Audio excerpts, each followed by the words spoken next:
Hey, welcome to the Happy Rant podcast. I am Ted Cluck, joined as always by my good friends and partners in radio, Barnabas Piper and Ron Martin, and the guy who's mowing Pipe's lawn right outside his window. We are all here. Trying to do rich people things. Doing rich people things. We're all here in studio, ready to make radio magic. But Piper, you shared a distressing bit of news with me, which is that it sounds like Dwell Bible is kind of taking a break from us. It's not a breakup, it's just a break. So they're taking the month of December off, which means we have a new sponsor for today's episode. So Piper, yeah, it wasn't us, it was them. Yeah. Just to be they just clear. need some time. Yes, need to date Jesus for a little while, which is good for a Bible company. I'm not going to lie. Which gives us a chance to date an entirely different wonderful organization for the month of December. So that's what we're going to do. Piper, who are we dating? Who are we taking a coffee right now? Who are we getting to know? We're going to go have a wonderful get-to-know-you conversation with Compassion International. There we go. Actually.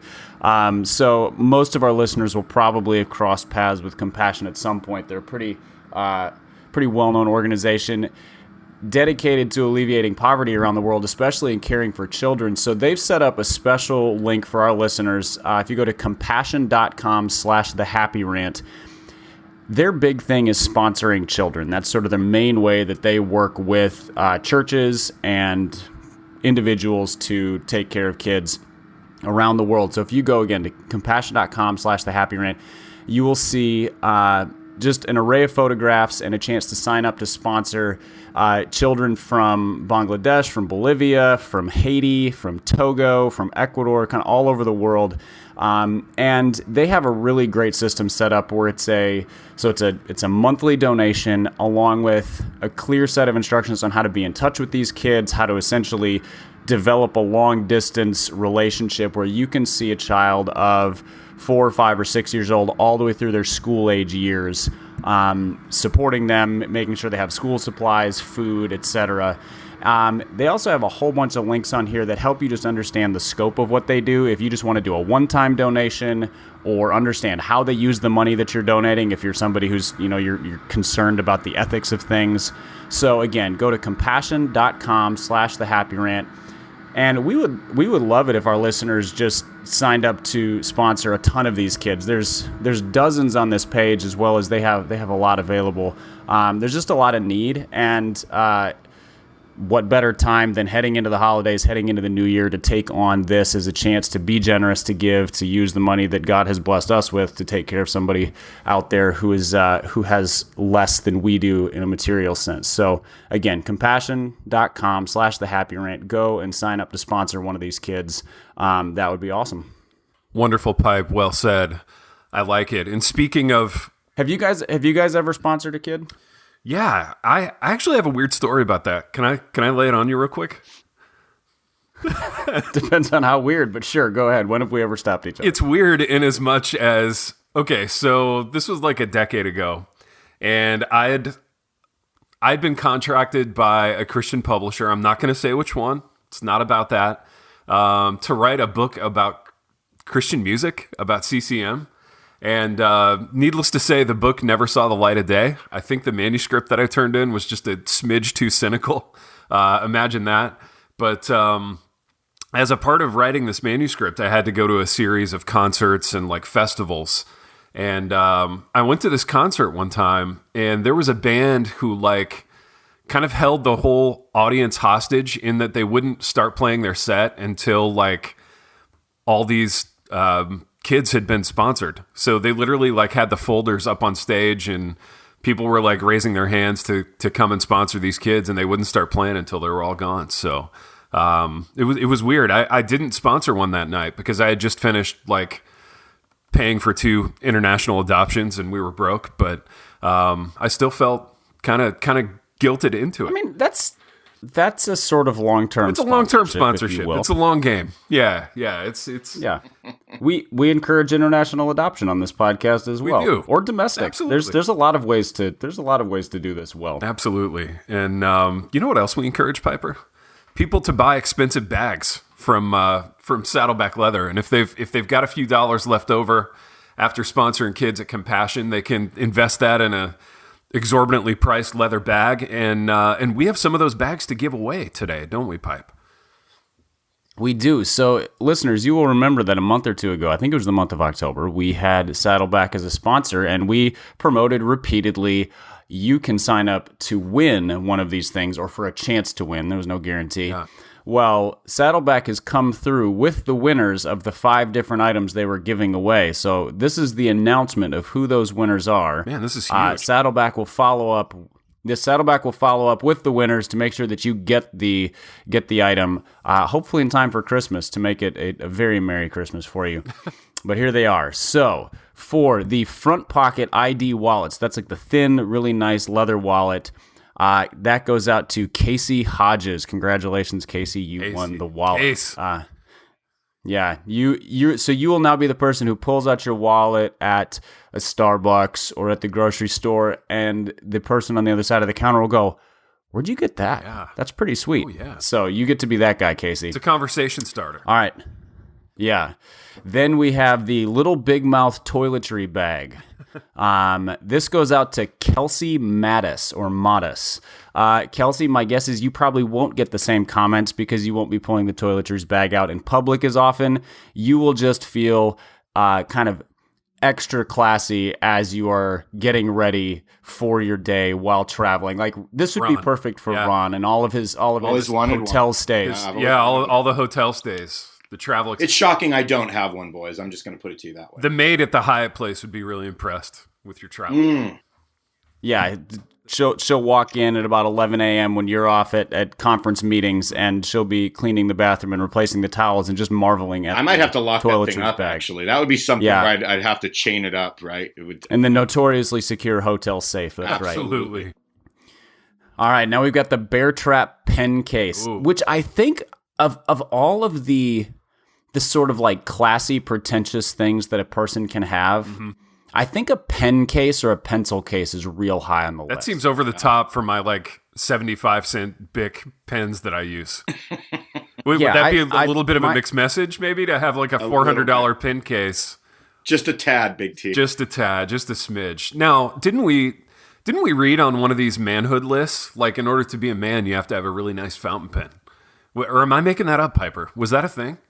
Oh no, I'm pretty sure it was on there. If not, it was implied. Yeah. So, right along with your belt and your haircut and your push-ups. Right. So, all right. So the Bear Trap pen case goes out to Sean Walker. Sean Walker, you are the winner of a pen case, which automatically makes you the person who everybody can't decide whether to respect, resent, or be jealous of. So, congratulations. They'll hate Sean. respect you, Sean. And also, I hope you have some nice pens. That's right. It doesn't even matter. You could stick anything in there. Like you could literally just stick like sliced up pieces of firewood in there as long as you have the case. It works.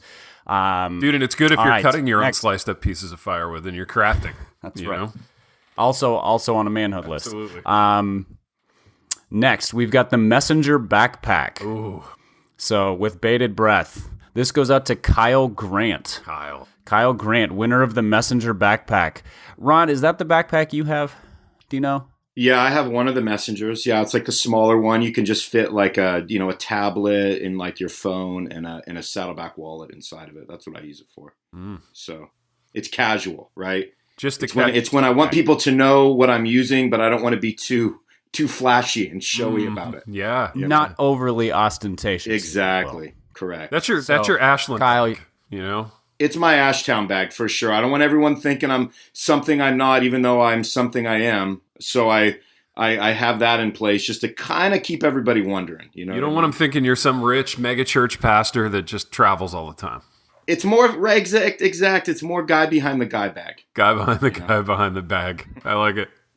So Kyle, Ronnie has given you a very good sense of what vibe you will be giving off with your new Messenger backpack. Congratulations. And last and definitely not least, we have the Baby Beast. This is like an overnight bag, a really nice leather overnight bag, which I'm sort of salivating at the thought of because it's a beautiful bag. This one goes to Will Standridge. Will Standridge won the Baby Beast. So imagine somebody traveling. Let's hypothetically say, I don't know, Ronnie, traveling with the Baby Beast full of, flannels and jackets and boots and things. Yeah. Also carrying in their front pocket the front ID wallet. Then they have the toiletries bag in the Baby Beast as well. Right. Like this is a full getup. Like a person could feasibly this is a full travel getup right here. You got the pen case slipped the wallet, into their... the toiletries bag, the pen case. Yeah. Inside the pen case goes inside the messenger backpack, which they can pull out at at their nice small regional airport and begin drawing in their moleskins or whatever their favorite casting. notebook is. is. Just writing down some big picture stuff. Yeah. Casting a little vision. Yeah, it's a blue ocean out there, folks. So those are our winners: Casey Hodges, Kelsey Mattis, Sean Walker, Kyle Grant, Will Standridge. Congratulations! You will hear from the folks at Saddleback about getting those items. Congratulations on winning, and thanks for participating in the sponsorship with us. Pipe, nicely done, and nicely done by us to nail down that sponsorship, man. It's been good working with Saddleback. It's been a lot of fun. Boys, speaking of fun, we have topics. We have things to discuss. And Piper, you texted over a cryptic one in our pre-show prep, and I want to start with that. You said you had a book promotional marketing question for the two of us, and yes. I don't have to tell you that Ronald and I, as evidenced by our massively successful publishing careers, are book marketing geniuses. So lean on us, Piper. Use us. Ron and I are a resource, and we're here for you. So what do you have? Well, yes, as book marketing geniuses, and as well as men of character, this is something I wanted to throw in front of you. So I have a couple books re-releasing early next year, and so you get your author copies. They send you whatever. I usually ask for 100 because that's something that they could just send you whatever amount of. It doesn't cost them anything. Yeah. So then this is the question. How do you give away your own books? So I'm not talking about the influencer list where you're sending it to people really hoping they'll tweet about it. I'm talking about to a coworker or to a family friend or whatever. Where's the line of, hey, I want you to have this, it's brand new, versus the line of, hey, I signed this for you even though you didn't ask for it and I'm pretentious? That is a great question, Piper. And I'm going to let Ronald tackle it first. Oh, man. So this is where I'm really bad about self-promo, right? So I always feel like it's a little presumption to hand one of my masterworks off to somebody. So I don't know. It's weird, man. I'll tell you what, though. Since I wrote this kid's book that just came out, that one is easier, right? Because when I'm handing it to somebody, it's like, hey, I think your kids would like this. Here's a gift for you. Yeah. So that one comes off a little... That makes total sense. Yeah, totally. So it makes it a little less like, hey, I'm just trying to promote myself and I want you to read something brilliant that I wrote or whatever. So that one's been way less difficult for how I'm wired. But yeah, I don't know. I don't typically do that. Now, close friends, family, I never feel like that's a big deal because they get me. And by get me, I mean my family doesn't get me at all, but I still don't feel bad about handing them a book. Yeah. You just know they're not going to read it, so you're like, here, this can go on your shelf. So I know they're not going to read it. If they do, they're going to read stuff about themselves in it, so I'm half dreading that they actually read it, knowing they're not, right? Anyway, so... But yeah, the other thing, man, I don't know. We did a couple of, for this book, we did a couple of, crazy, social media. Here's a funny picture, do a caption, we'll give away 5 books for the top captions. Mm-hmm. But that's all just incremental giveaways. I don't know. What do you think, T? Yeah, so I don't know. I try to and this is the evil inside my heart. I try to ascertain who should be buying one and who should get one for free. And it's all unspoken and it all happens in my heart. And that maybe makes me the worst. But yeah, if somebody, okay, so I feel like if they have resources, but they're trying to do the chief evangelical thing and kind of angle and work me for a free one, then I don't give them one. But if somebody shows genuine interest and they're like, oh man, yeah, that looks so awesome, I'd love to read one of those. then I'll usually just give them a copy. And it's never more calculated than that. I give my parents free copies of everything I write, even if they don't read them. So they got a big stack of the whole library there at their house. And they enjoy giving them away to friends sometimes. So I'll flip them some extra copies. But yeah, there's really not a like super calculated method that I have for it. Other than if I feel like somebody's really genuinely interested and or, you know, they may not have the extra cashish at the time to get one, I'll usually give them one for free. But if I feel like I'm being worked in any way, like there was a book I wrote. This is a running joke at our church, the church we're currently at, which we love. But like the adoption memoir that came out like 10 years ago now or so. I think as a church body, they purchased one copy of that book, but it's probably been read by 400 people, in that it's just been like passed around the church and dog-eared, and like it's barely being bound together anymore. That's how worn out the copy. It's so sad. Yeah, but It's so sad. It's so sad in that it would have cost. You could probably get it for pennies on the dollar on Amazon right now. So, but as you guys know, evangelicals are such a cheap lot. You know, the book just gets passed around. But and I don't think that's an uncommon story for authors. So.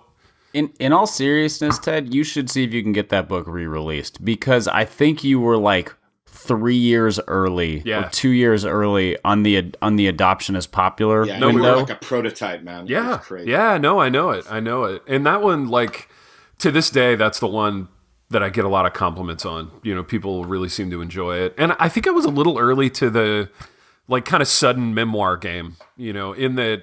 You know, Donnie Miller had just dropped Blue Like Jazz, which was kind of his, you know, Portlandia, you know, deal memoir wise. But yeah, the whole idea of telling a story, telling a like story that's contained in a certain amount of time, like that really wasn't happening yet.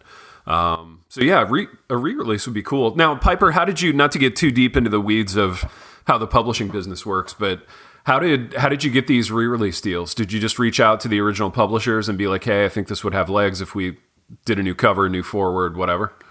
Well, no, I actually switched publishers. Okay. So my first two books were with a publisher who will go unnamed, although if you have the internet, I'm sure you can figure it out.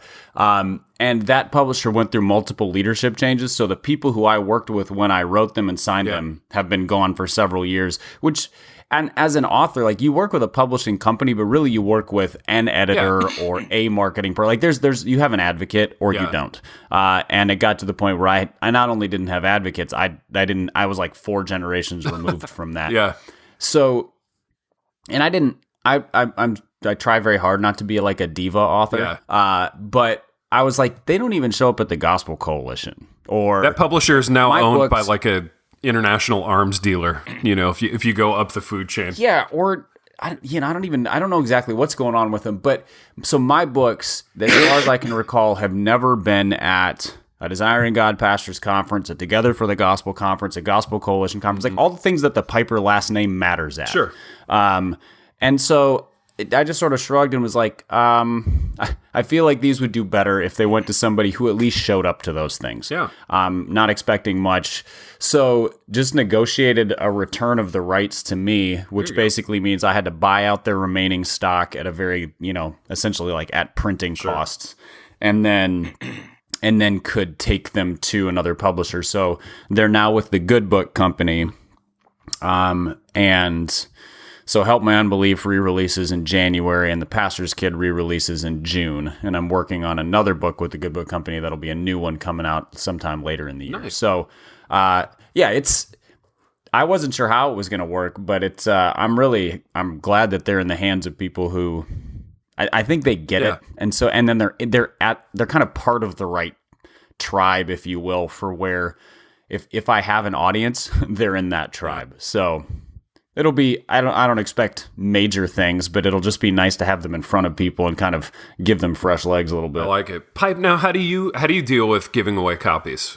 This was your question, so I assume you had some awkward situations. Well, so my biggest thing on this is I feel like a total douche to be like, here's my book. Yeah. You know what I mean?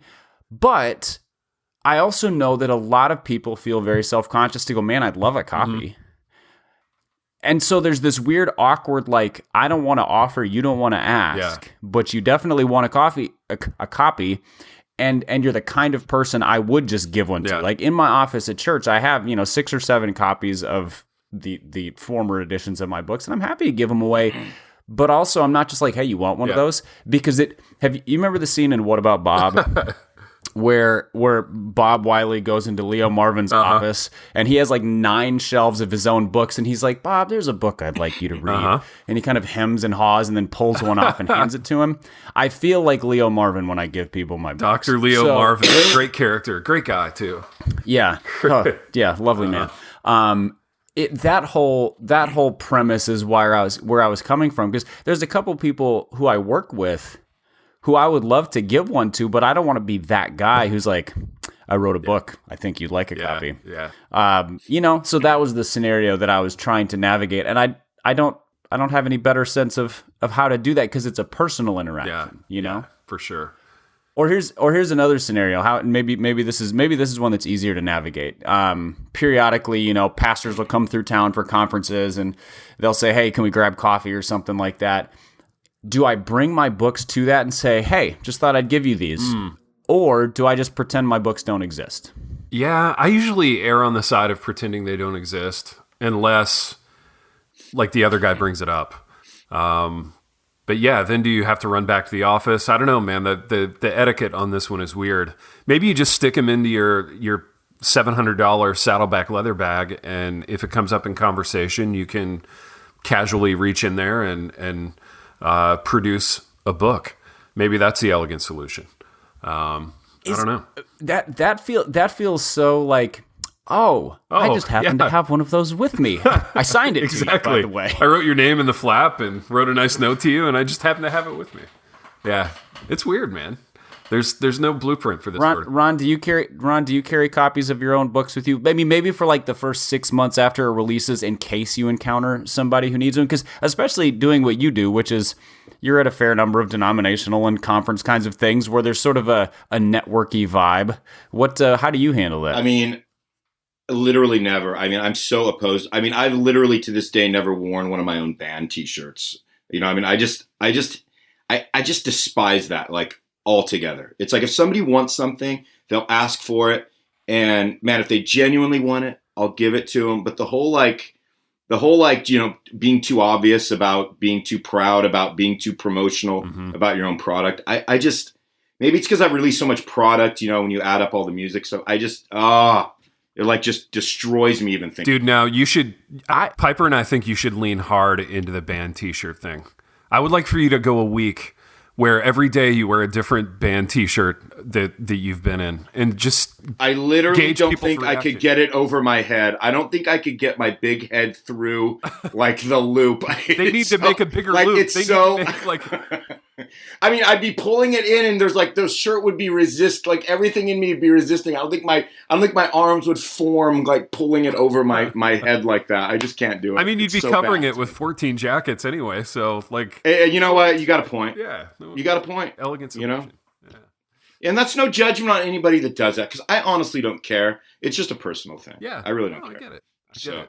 I can't even wear one of our church T-shirts. I mean, I've literally never even like owned one of those. It just feels like, well, dude, what are you trying to say when you wear that thing? Come to my church. Dude, your church has T-shirts? Is better. Yeah, of course we have T-shirts. Of course. That's amazing. We don't have T-shirts. Of course we have T-shirts. Well, because, I mean, of course you don't. But of course we do. Yeah. Of course you don't. Are they V-neck? No, we don't have V-necks, but they're like that super meshy, like nice material. Or whatever it's called. Yeah, the super like soft cotton. Oh, they're beautifully soft. You're wearing a They would retail for like $75. Substance shirts, the gospel and the softest shirts in America. Oh, wow. Boys, can I tell you one more book story along these lines? This happened like this year. So I was having lunch with a friend here in Jackson, and we were at this place and we were talking, and there was a guy like a table or two over, and I could tell he was kind of listening to us. He was kind of eavesdropping, a little bit older guy. And as we were getting up to leave, he sort of casually ambles over, and he put like a flyer on our table. And it was obviously like a very self-produced, homemade kind of flyer. And he was like, "Hey, I couldn't help but overhearing because I was listening to every word that, you couldn't help but overhearing in that I was basically leaning my head on your table. That you guys are authors, you guys are writers." He's like, "I just want you to know I'm a writer too. And I want you to take these flyers, and there's a little bit of information about my books in here." Wow. And we're like, "Wow, okay, that sounds great, thank you." And he walked away, and I looked at the flyer, and the particular like sub genre that he writes in is like erotica for older people. And Wow. as soon as I read the title. Senior erotica. What's the name? What's the name of that community in Florida? The Villages. I have people who live there. Sadly, I know. I was going to say you've spent holidays there before. Is this all set in the Villages? If so, then I want to die. But yeah, it probably is. The Villages has probably launched a lot of senior erotica over the years, and I'll just leave it at that. I don't think I've ever wanted to. Well, no, I'm not gonna go into that, man. We could do a whole app on the Villages. Senior erotica. Oh, I love it, baby. I love it. See, you're a marketing genius. This guy needs to. That's how my mind works. I don't give away anything. I just think of the thing. Dude, you got T-shirts. You got T-shirts though. I want to see these substance tees. Can you, boys? I should just send you a couple of tees. Let's do baby, send me a couple of tees. You can kind of sponsor. Absolutely. You can be me and Pipe's T-shirt sponsor for an episode. Absolutely, I'll sponsor wearing a church T-shirt. Wearing a church T-shirt is like having a fish sticker on your car. Like there's no way to live up to that. I mean, except our T-shirts look like band T-shirts, so you can't. Well, and the name of his church is so nebulous. Like nobody's going to know what it is anyway, right? Yeah, it's the title of the Joy Division album. So everybody's just going to think. Everybody's literally going to think you're wearing a Joy Division shirt. You are in such good hands in our shirt. Absolutely. I just don't trust. I don't trust myself enough to publicly brand myself with something that like overtly Christian. Because somebody's going to go, "Oh, it's not like a Lord's Gym T-shirt from the 90s. I mean, this is Ron we're talking about. You probably can't even see the logo. That's how minimalist it is." They're just blank shirts. Already there is no faded. logo. Exactly. We just order blank shirts, no print. Exactly. Oh, I love it. There's a total like that. That's actually kind of genius because be like, if the people are the church and you are the witness, then yeah, like just the blank T-shirt totally works. You can do a whole sort of metaphorical thing around. You do a whole that, sermon series on that. Well, boys, I mean, in terms of logos, it really is small. So like, if you're standing back 10 feet, you really wouldn't know what they're wearing. I mean, it's not Nice. It's not in your face at all. It's good marketing, baby. Good marketing for the church. Do you have a little like nook or a little kiosk at the building there where people can buy those, like on a Sunday morning? It's incredible to me that you would even ask that. Of course we do, I know, baby. So we have a little kiosk that has our shirts, it has books. What's the decorating? We've had some of your guys' books in there. Do you really? So of course, baby, that's huge. Of course. What's the decorating motif of the kiosk? Is it like early industrial, or is it like woodworking, or what's the hipster? Like, what kind of hipster wheelhouse are we in here? It's kind of just the typical. It kind of goes with the warehouse vibe, where we just have like wooden shelves with the books, and then we have like a little like roll up like wooden kiosk that has like the shirts all stacked. Oh, I love it. Yeah, man, it looks great. Dude, you got one of those little boards where you put the little white letters in there and it spells things, like all the kind of suburban moms have. No, I mean it's basically the prototype of that. Okay. We have like chalk. Oh, chalk. Like we write things in chalk and all that. Yeah, chalk was a hipster thing circa a few years ago. Well, yeah, it's also which is now a mom, like kids going back to school. The kid holds the chalkboard that says like first day, first grade. So you got that vibe. It's a little dated. We're getting ready to move on with a little more modern touch. Baby, what's next? What's the next hipster aesthetic that we're leaning into?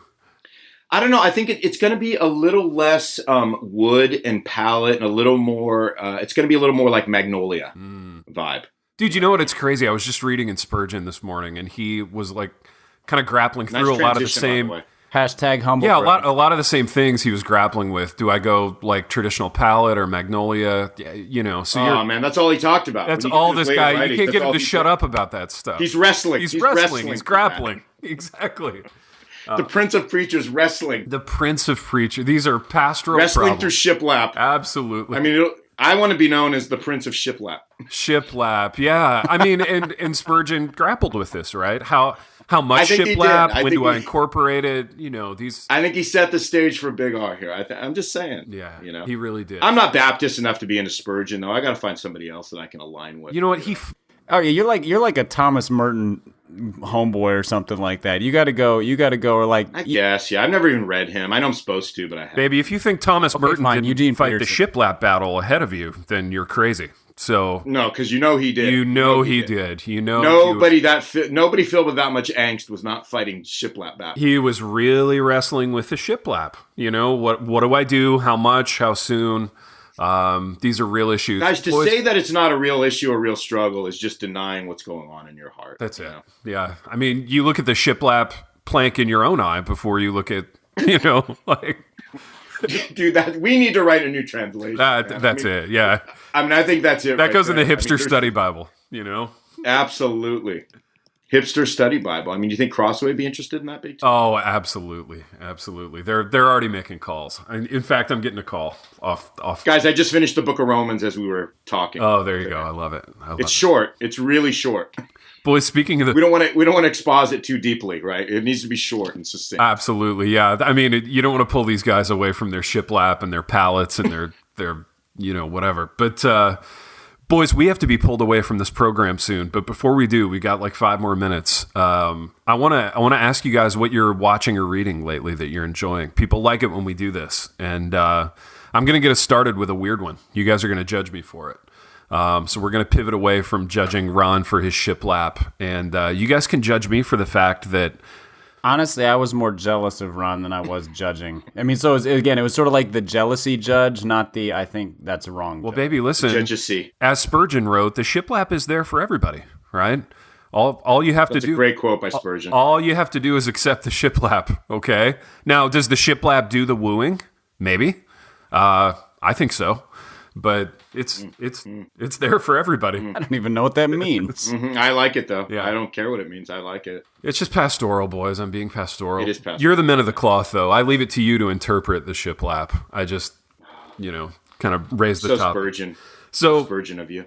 Boys, the thing I'm enjoying is, did you guys, you didn't. I already know that you didn't. I feel like most middle school age boys go through a phase where they love professional wrestling. Piper, I could see you having gone through that. Ronald, definitely not. Yeah. I would say I dabbled. Yeah, there was like ages, I don't know, 14 to 17 kind of. And a lot of it was built around, it was during the Nintendo 64 days, and there was a WWE versus WCW game. Dude, that was such a great game. I remember that. So my son Maxim is like the perfect age for this now. And there's a new league. It comes on TNT, a new wrestling league, like to rival the WWE, and it's called AEW, All Elite Wrestling. And I've started watching this with Mazzy, and we love it. We're like addicted to it now. We watch it every week. It's like our thing to do together, and deep nostalgic vibes for me. So it takes me back to that middle school like time period where I loved wrestling and cared about it. And the thing about AEW is, like, there's no jobber matches. There's no, like, easy ones. So everybody in this league is, like, a high flyer. There's always, like, tons of high spots. It's really cool, and it's really fun. And by really cool, I mean unspeakably dorky. But it's a lot of fun, and we're enjoying it. So that's mine. Piper, what about you? Reading, watching? What are you enjoying? Man, it has been like a viewing desert for me the last several months, both because of lack of time.